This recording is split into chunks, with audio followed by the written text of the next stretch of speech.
Welcome back to another episode of the Merge Feast. My name is Blake, and joining me is Logan and Brandon. Welcome back. How are you guys been?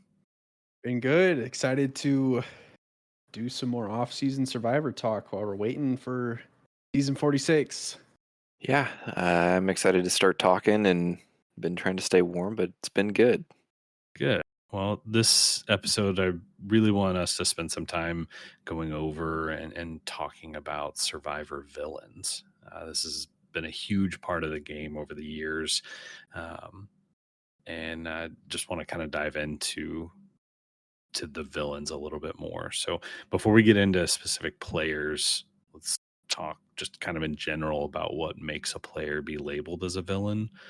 And Brandon, I'm curious what all you think goes into somebody being labeled as a villain, because there are definitely a lot of similarities, but as we'll start talking through, everybody seems to be a villain for a different reason. So I'm kind of curious on your take on that.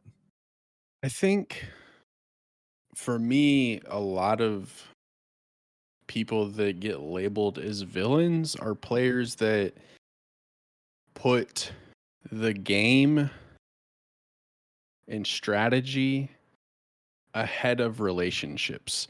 Not to say that they don't build relationships, but if they feel like they need to move off of a relationship or break an alliance or blindside somebody, they're the ones that aren't going to hesitate to make those moves. I think for me that's what a villain is. Yeah, I think you said that pretty well, and I think all of that incorporates to a point, and I mean, even going further than that, I mean, playing dirty in the game to, I mean, like you said, lying and all of those different things. I think a villain is kind of different in everybody's eyes, but I think you laid that out really well, Brandon. I'm curious, do you guys think there's any correlation or any sort of connection between players that are labeled as villains and players that were kind of hated? Um, the one that came to mind was Colton. Nobody really seemed to like him. He didn't seem to be just a well liked player in the community. I don't know. Um, would you say somebody like that is a villain because they're hated, or like, is there any correlation there? I would say somebody like Colton, who I believe he was on Survivor One World and then Survivor Blood versus Water. Correct. He is a villain, but not for the Survivor reasons. He was more of a villain just because he was like, and I don't like calling people's character into question, but he just seemed like he was not a good person.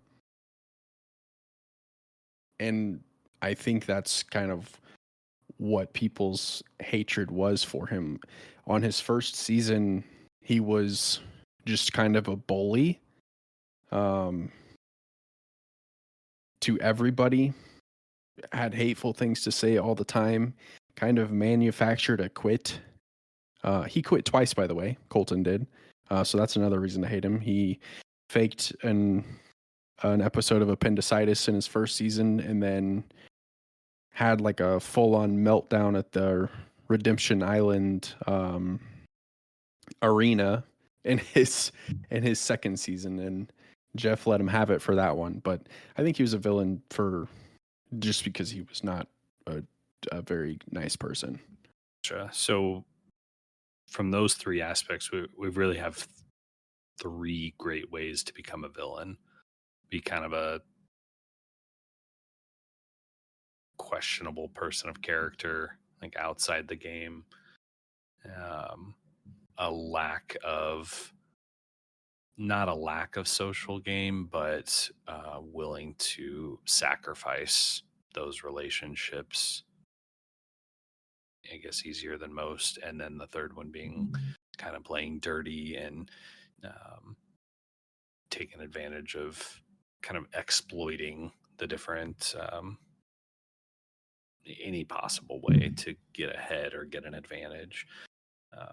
Is there any other way that you guys can think of?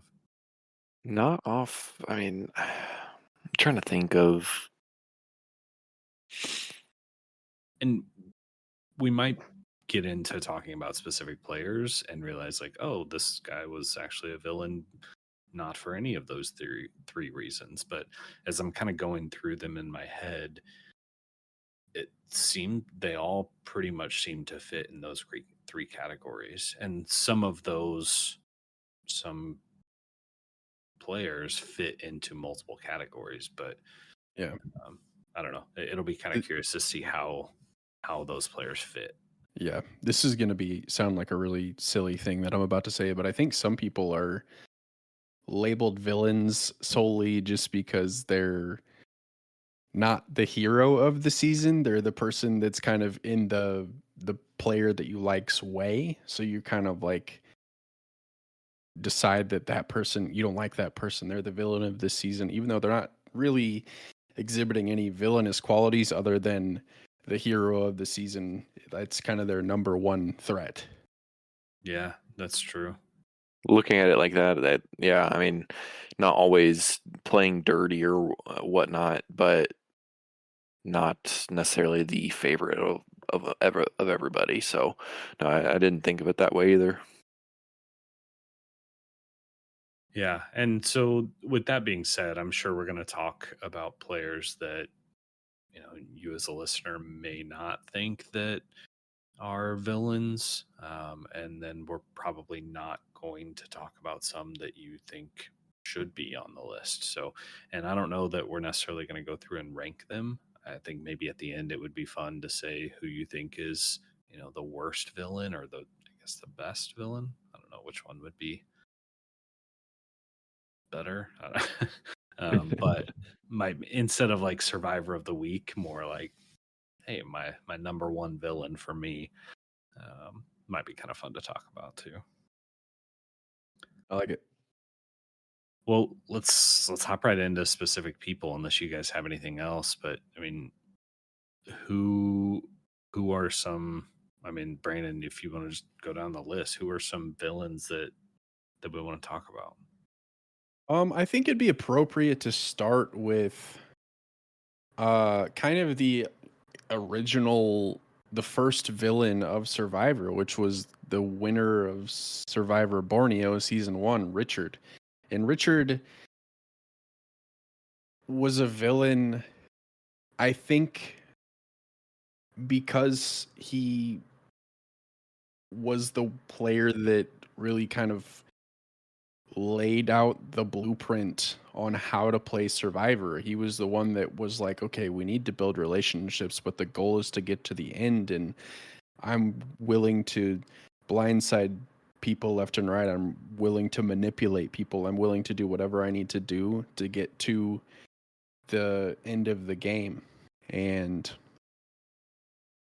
he's kind of the original villain just for the sake of he's the one that kind of started it all.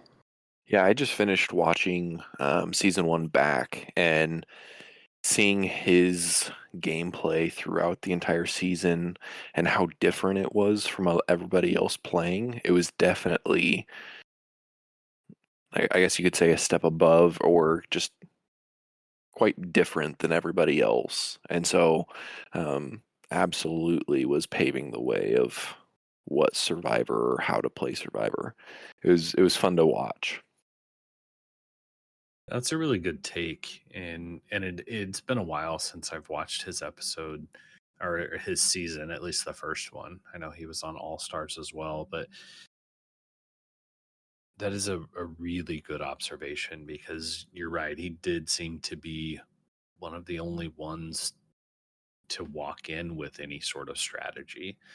Um, and as far as like the social game and, thinking that, hey, the most worthy player is going to win. And that's not necessarily how it ended up playing out. And spot on. It definitely set the tone for the next 40 plus seasons of Survivor. Yeah.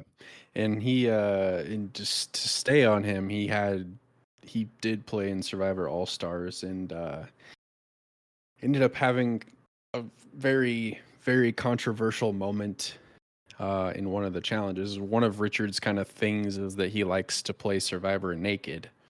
Um, and he ends up playing in one of the challenges naked and kind of rubs up on one of the other contestants, Sue, and uh, she ended up quitting because she felt violated because of that. So that kind of one that was obviously a big deal for a lot of reasons, but that kind of also solidified like villainous role. Did something he really shouldn't have done or didn't need to do um, in that moment. Yeah, that's true. It's also probably should be said that maybe a bit of a villain outside of the game as well when he was found guilty of tax evasion, not Yeah, paying taxes on his winnings. So just an all around villain. I mean, nobody really wants to pay taxes, but still. he fits the bill. Blake, you want to jump to somebody else? Yeah, I think we would be totally remiss if we forgot Johnny Fairplay. I mean, that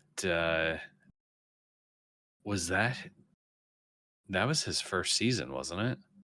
uh, Pearl Islands. Yeah, it was his first Yeah. season. So, man, if you guys are not familiar with Johnny Fairplay, it was at the challenge where your loved ones got to come. And I know over the years, sometimes they play in the challenge, sometimes they just sit out. I don't remember what this one was, but when Johnny's was it brother, I think, or His um, friend or his brother. Yeah. so yeah, his friend or his brother, whenever he came, hugged, did their thing, and he asked how his grandma was doing. And his brother or his friend let him know right then on television that she didn't make it and that grandma passed away. And it was such a touching moment. I mean, seeing him break down and all the contestants are like, man, you've got to take this time with your family. Like, basically handed it to him for him to spend time with his friend, all to find out that it was a total bold-faced lie. And I think from then on, he has been towards the top of my villain list because there's just certain things you don't do. That would be one of them. Yeah, that's a pretty hard line or fine line to kind of teeter on. Playing like that that's tough.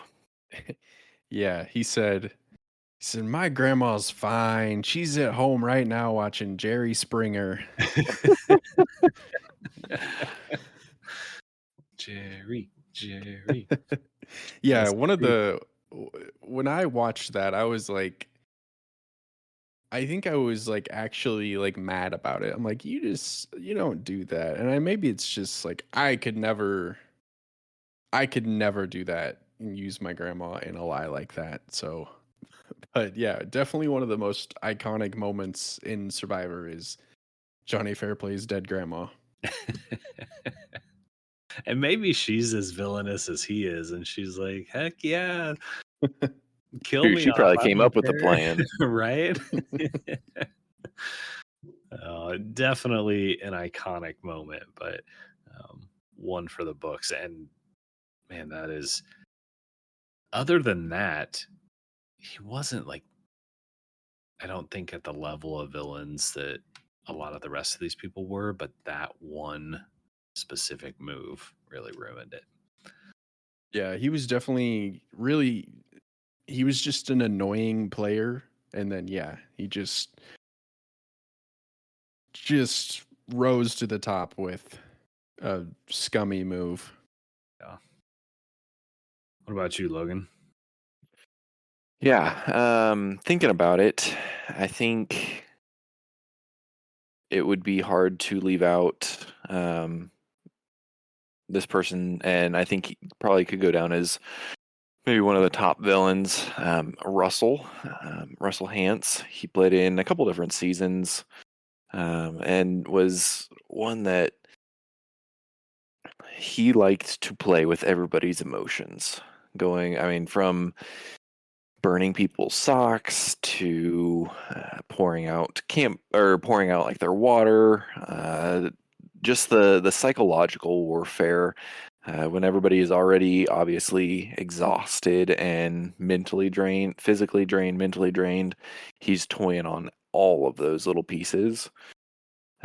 So I think, and Brandon, you probably would be able to speak maybe a little bit more. I don't remember every little bit of that of what he would do. Just kind of knowing that he obviously played on that psychological and emotional side of the game. Just kind of not being I don't know if a jerk or what would be the correct term there, but I guess a villain to all of his tribe mates. But yeah, I would say Russell. I would say some of the things that Russell did were just unnecessary and mean spirited. Hmm. Burning socks, pouring out canteens of water, nothing that you needed to do, nothing like you that would not have propelled you in the game. In fact, that should have probably eliminated you from the game, but if I remember right, I don't think anybody knew that it was him that did it. But to speak on Russell, I was talking to Blake a little bit pre-show, and I think Russell is probably the best player to have never won Survivor. He went all the way to the end in back-to-back seasons. Found idols, multiple idols without clues. But his downfall was his social game. He had absolutely no social game and just was chaotic, made a lot of people mad along the way, and nobody could get him out. But he had a completely bitter jury in Survivor Samoa and Survivor Heroes versus Villains just because of all of his antics throughout his seasons. And he is one of the greatest Survivor players and greatest villains ever just because of everything he did. I was actually kind of looking back at some of his like what seasons he was on. I didn't realize he was on 3 years in a row. Yeah, he was on 19, 20, and 22. Hmm. But definitely a great player. What's your take on Russell Blake? Yeah, I mean, you pretty much hit the nail on the head. I think it would be hard to argue that anybody else was a better player that didn't win besides Russell. His strategy, his like social skills around some of that were just, I mean, he seemed like he was playing 3 days ahead of everybody else a lot of times. But you're right. I mean, he did a lot of things that kind of made him into that villain character by doing the things that were not necessary to advance his game. You know, the burning the socks, the pouring out the canteens. There were just things that, I mean, exactly what you said, were just really kind of uncalled for. But in a weird way, he kind of changed. I think he was like that next role in a change of how the game was played, and really showed that, you know, he's willing to do whatever it takes to get to the end. And that ended up coming to bite him because of a bitter jury, but you know, made it really, really far pretty easily. Well, even in like Survivor Heroes versus Villains, which is, I mean, that might be the best season of Survivor ever. I'm just going to say it. It had a great cast, amazing players, mostly, and he was able to do the exact same thing he did in Samoa. He did in Heroes versus Villains, two really good players. He was able to manipulate JT into giving up an idol and making him think that he's on the outs, and he was able to pair up with Parvati and just end up kind of running the beach. Like just a good player, honestly. Mm-hmm. It's something to say about somebody playing that well, especially playing a back-to-back season and then skipping a season and going like playing that many in a row. Obviously, people have seen you play and how good you play the game and how like what your game is. And so for him to play that well in multiple seasons is even makes it even that much more impressive. Yeah.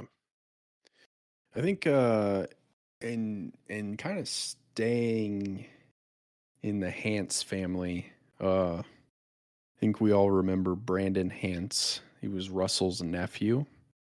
Played twice. He played Survivor South Pacific, and was part of the alliance with Coach and Sophie, the family alliance, I think is what they called it. And then he was in Survivor Fans versus Favorite Survivor Karamoan, and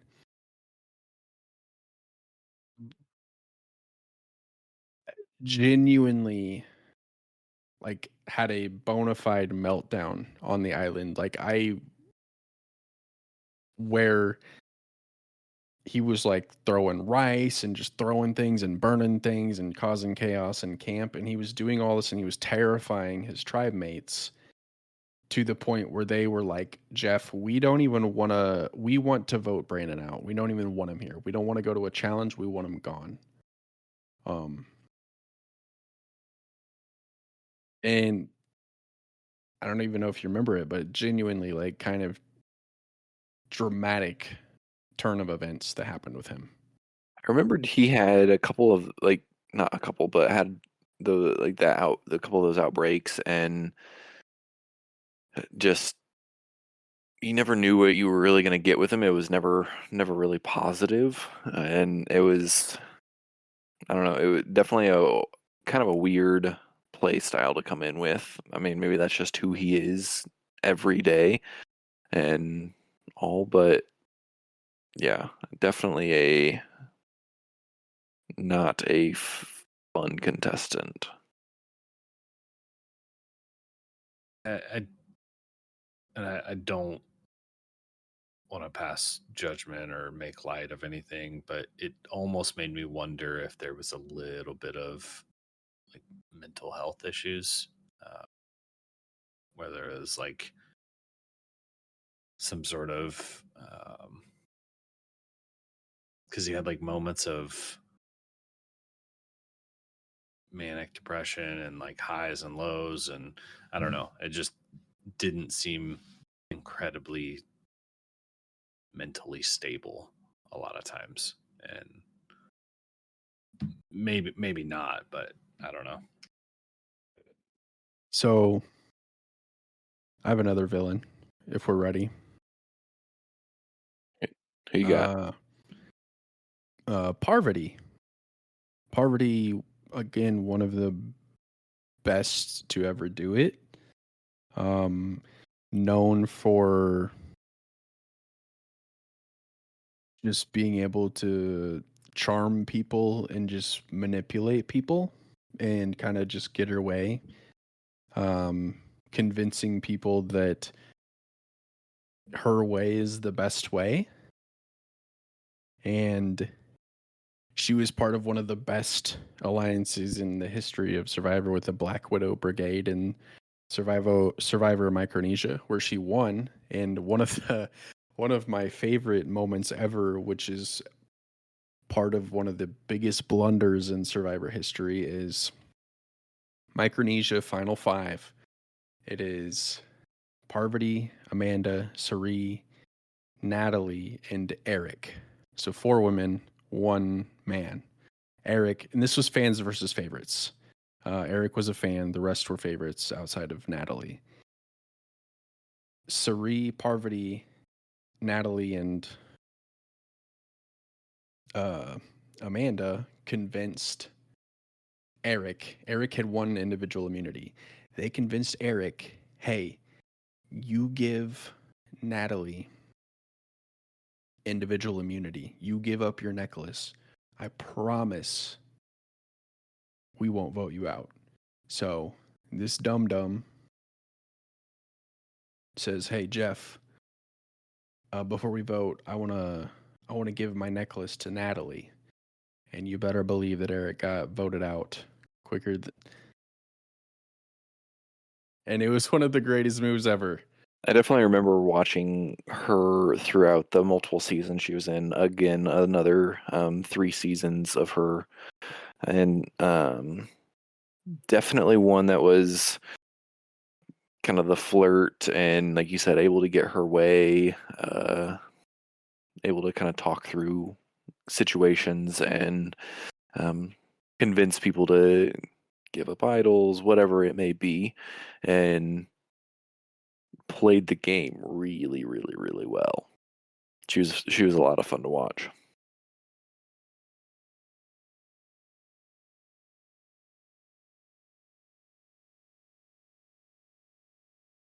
Yeah, Yeah, that's true. I forgot that. Obviously, she like I was, said, she won Micronesia. She went she to was the a lot of end fun to in watch. Heroes versus Villains as well. And yeah, I mean, definitely a villain for some of her tactics, but one that you can't really help but like. I never really found myself rooting against her. It was just not the exact way I would go about some of her moves, but yeah, I don't know. She's an interesting villain for me.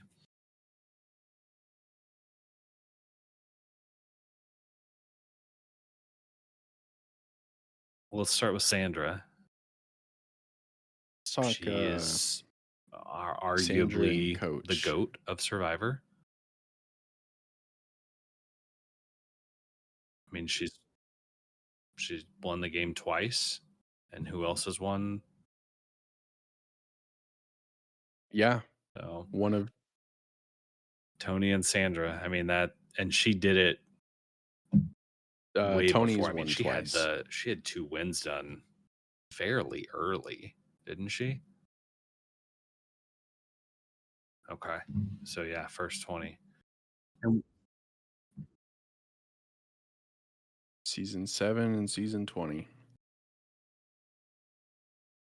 And with her, Tony won his second season. He won Winners I at agree. War. I was really but hoping obviously Sandra a would winner was going win to win the that third season again. So because Sandra did guaranteed it. Hers was GOAT cooler. no matter what. But just saying. But yeah, Sandra was an interesting one for me because in a way there was a lot of similarities to Parvati in just the way she was able to manipulate people and make them believe her. Sandra, no offense, did not have the sex appeal that Parvati did. And so it was interesting to see how they went about it 2 completely different ways, but both of them had that uncanny ability to make you believe exactly what they were telling you. And then, cut your legs out from under you without feeling bad about it at all. It was really impressive the way she was able to talk and manipulate people and do that. Kind of, I mean, obviously, like we said, Parvati did that as well, but in a different way. And the way Sandra was able to do that was truly impressive. Of just talking circles on people and like being able to convince them to do different thing, and it was truly impressive.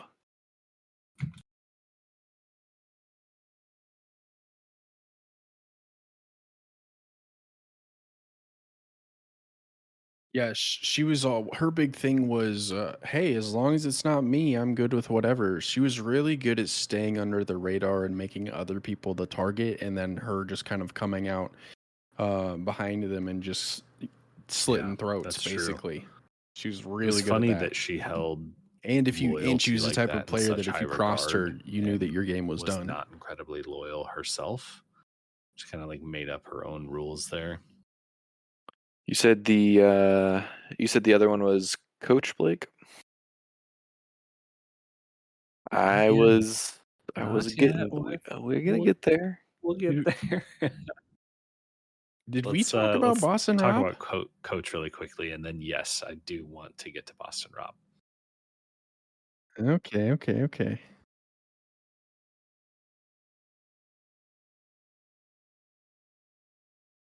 All right. I'll start with Coach. Coach is one of the most entertaining players ever. I mean, his name is not Coach. His name is like Ben or something. And something that's great about Coach, I don't know if either of you knew this, but he was the soccer coach at, I believe it was Southwest Baptist University in Missouri, before he went on Survivor Token Genes. So a little bit of kind of connection in to our proximity. But the guy was just weird. He was known as the Dragon Slayer. He was an egomaniac. In his second season, or maybe I don't know how many seasons he played. In his one of his seasons, he ran an alliance that basically was a cult. It was like a weird religious cult, and it was so weird. Like, it was odd. Yeah, I did know but he was from this super area, or at least from weird and Missouri. fun player that was somehow just my mom knew captivating to that, watch. and I know a handful of people that went to school down there. But yeah, I thought that was super cool. But yeah, man, you could not have made up a character, like a paid actor, to come on the show and be a better, more entertaining character than Coach. And I think so, with him being the soccer coach, that was a self-proclaimed nickname, if I remember that correctly. So it was not like everybody just said, "Hey, yeah, oh, you're a coach, awesome. We'll call you Coach." Nope, Yep. that is what he Yeah. wanted. What he told people to call him. Yeah, so that's, I don't know. I knew from that point on, I'm like, okay, He, this guy, he the Dragon introduced Slayer, himself as Coach. he's gonna be a fun one. People like that are always obviously fun and exciting to watch because you never know what you're gonna get with them. But when Yeah. they actually turn out to be as good as he was, and like another person I think of, Carolyn, very beginning was like, thought like, she is a whack job. Like, what the heck? Turn out love her. Emily, like, what the heck? Like, you are like weird, strange. Like, obviously Emily is quite a bit different in a different sense, but and not necessarily villain, but people like that you never know what you're gonna get with are fantastic for the show, and I love it. Absolutely. All right. Anybody else that you guys want to talk about before we get to Boston Rob? I don't think so. I was just gonna say let Brandon have his Boston Rob. Nope. I guess the only other one that we might talk about briefly, and we kind of did for a second, but My bad. the only other player to win twice, Tony. Some people would argue that he was a villainous player. Where do you guys stand on that with Tony?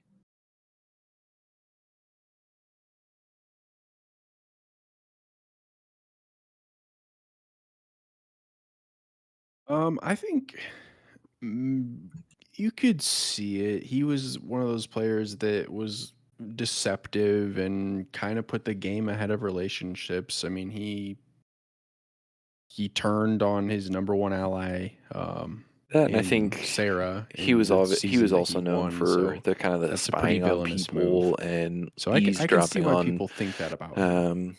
conversations and kind of being sneaky. And so I think that also kind of puts a target on your back of not trustworthy, villain-esque type of person.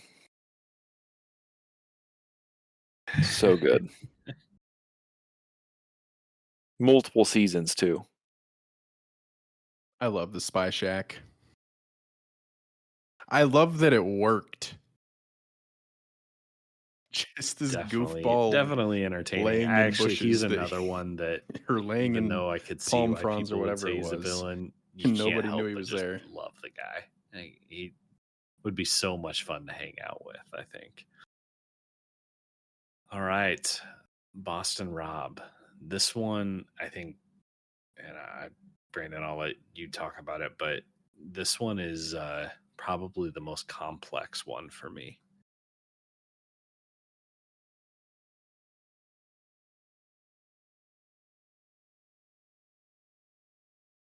He's the Godfather.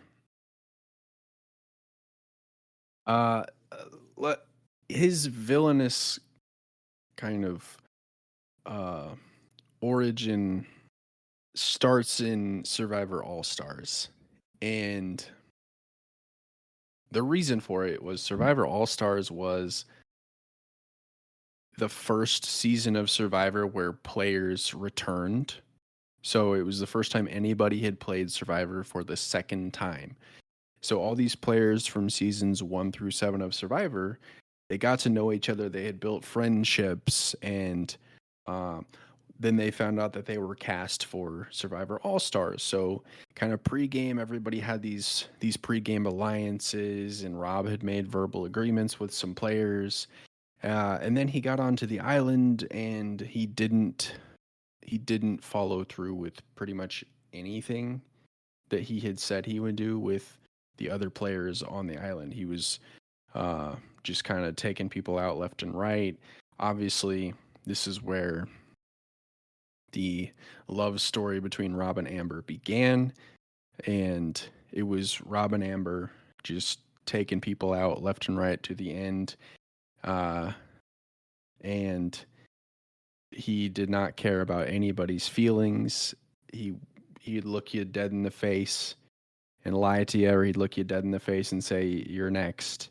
And ended up having one of the most uncomfortable final tribal councils ever, just due to the bitterness of the jury. But I think that this season is also a season that kind of laid another blueprint of, oh, this is a game, and Even though it didn't. you need to look Are out you for talking yourself about the and do what season you that he can to won get to or the the next season phase that of he the got game to runner-up? win the $1 million and be the sole survivor. Okay.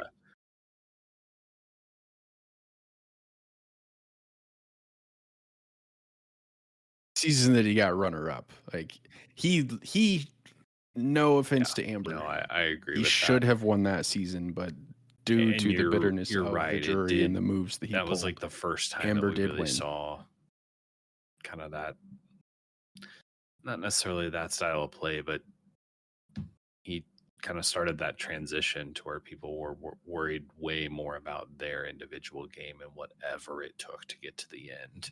Like that was the hardest part.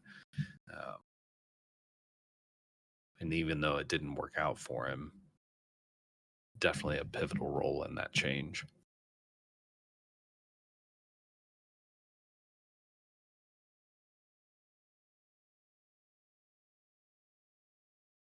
Yeah. And his, I think it was the fourth season he had played at this point, the one that he actually won, he implemented the buddy system in his tribe. And it was nobody goes anywhere alone. Nobody gets caught talking to anybody by themselves. If I find out that you're alone, or if I find out you were talking to somebody you shouldn't have been, you're getting voted out. So he had kind of this dictator role going on in his the season that he won. I forgot he did that with the whole again, buddy just system. I more forgot that was him. I behavior remember that from Boston had Rob, but highly come up before entertaining because player. we kind of saw players recently. I don't remember if it was this season or the past few seasons. Kind of mentioned that. I was like, we're not doing this buddy system. I'm not being babysat. Like, so and obviously in talks about that. So I forgot that that was actually Boston Rob that did that. It's a brilliant move. Absolutely. And clearly paid off for him.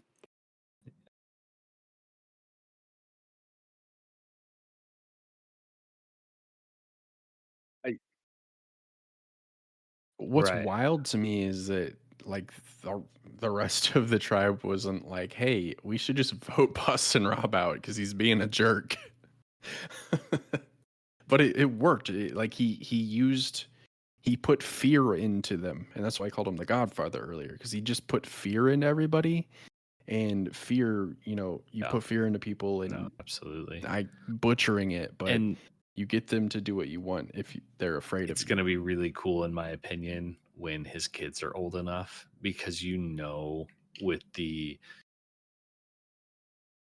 I mean, he wouldn't have his wife and kids without Survivor. I mean, that's where they met. So, they're going to try and get at least one of their kids to play. I mean, they have to, right?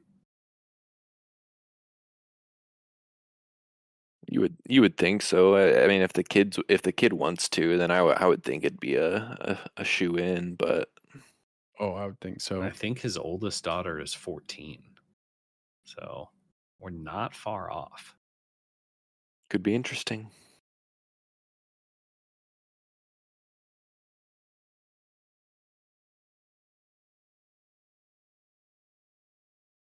Yeah, but Boston Rob, Yeah.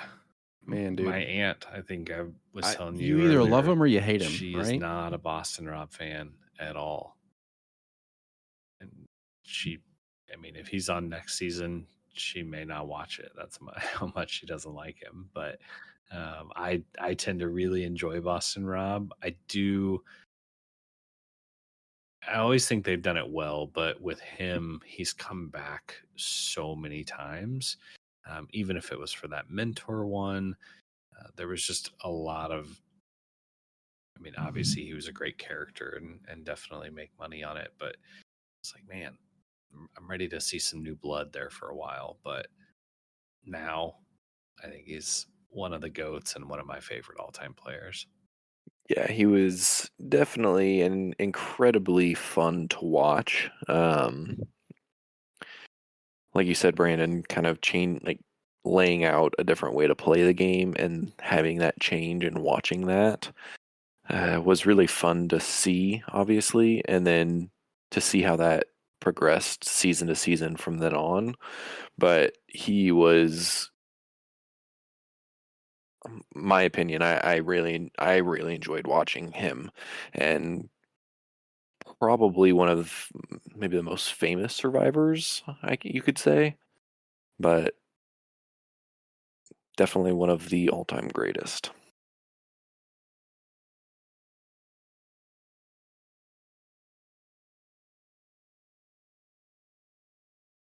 Yeah.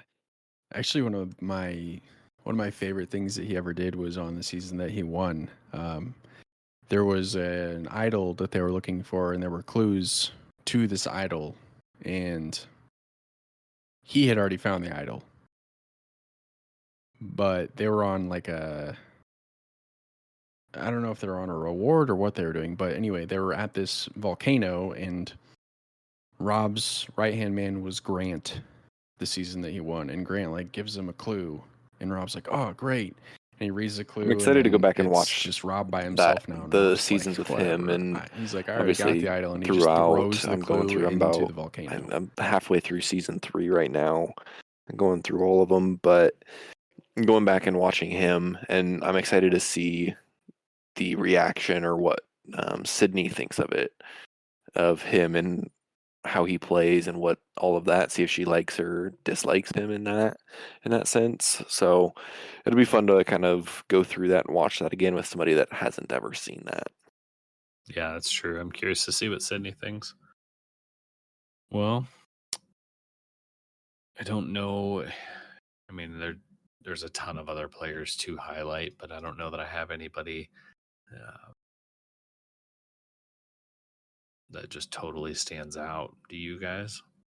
No, I think I think we did a good job of laying out a lot of, I think, top villains, and I like you don't said, think plenty of so. other ones. But these few that we listed out, I think, are at the top of the list, and probably some of the most memorable. So I think we laid it out pretty good. Who would you say in the modern era has been maybe 2 or 3 villains, or have there been any?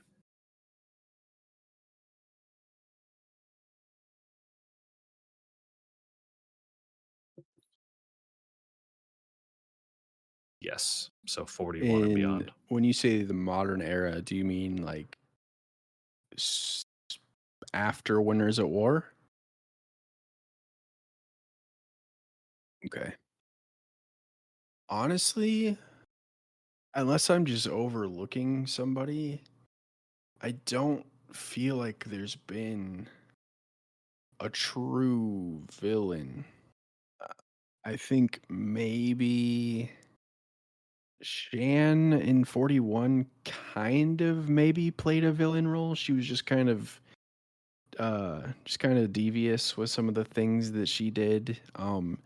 Maybe Yeah, you could kind of classify Drew as a villain, and that might be a stretch from season 45. Just cuz he just some of his like eating all the rice with D and not letting Jake have any, or just straight up telling Brando, yeah, dude, I don't want to have an alliance with you. I'm good. I Like, can Yeah. see it. not really Definitely, like you anything said, kind super of villainous, loosely, but or maybe a little bit of a stretch, not as much he on did the same things level as that others, you but didn't really definitely root for. has some tendencies there. But I don't know of, or can't really, like you said, think of any other new era off the top of my head.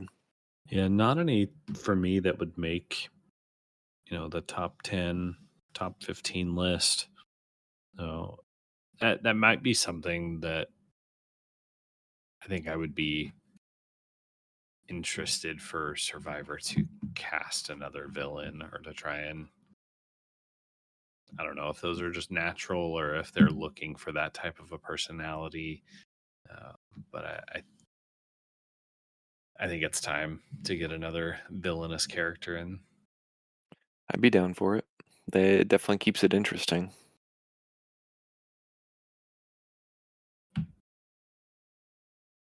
I know we've got a lot to look forward to in I 46, think it'll because I happen in believe Jeff 46. said that the 90-minute episodes are coming back, and the first 2 episodes of season 46 will each run for 2 hours. He said you need it to fit the amount of personalities in this season. So that sounds awesome. Ooh, baby. So, well, I know we said this towards the beginning, but who would you say is your number one villain? Like the worst villain, or I guess the best villain, however you want to classify that. Who is your super villain? For me, I think I would have to say Russell, just from the sheer some kind of unnecessariness of what he kind of did and brought to the table with his villainous, and obviously played great throughout the seasons that he was in, but um, just kind of a cruel and unnecessary and highly hated person. So I would say Russell for me. Yeah, Russell's a good one. And you're right. The amount of villainous stuff, I think, definitely propels him to the top. For me, though, I've got to go with Johnny Fairplay. That one move to take him from a mediocre, just average player to one of the most villainous people in Survivor history because of one move. I think is crazy. And I don't know. For me, that big of a move or that big of an issue, that nobody will ever trust him in the game of Survivor again. That's why I pick him. What about you, Brandon?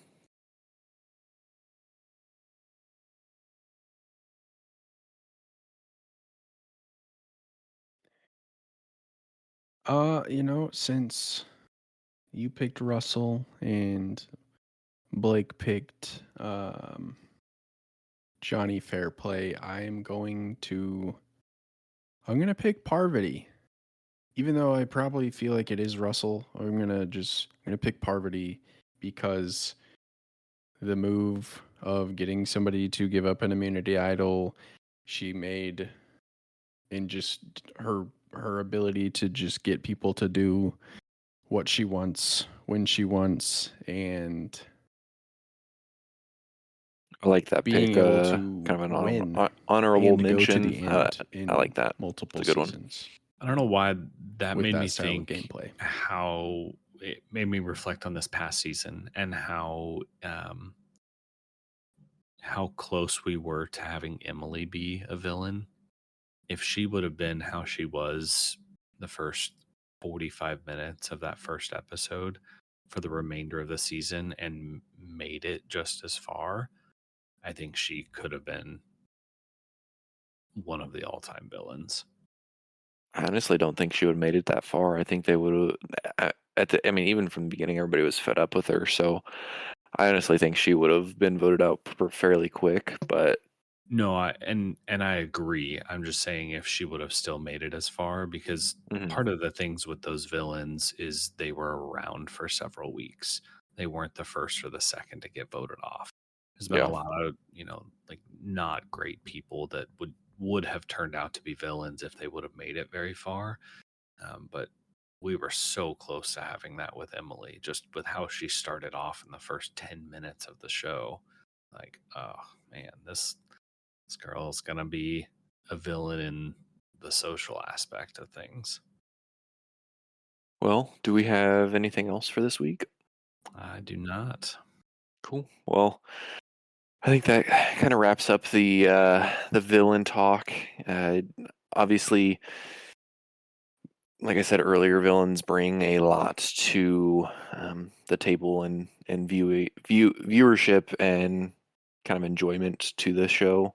So always love a good villain and hope to see a villain here soon. So with that, would love everybody to tune in. I should be.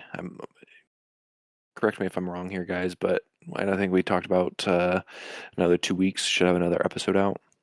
Correct. Cool. Well, if you guys would come back in another couple weeks, and we will have another episode out, and be looking forward to the next season of Survivor. Thanks for listening.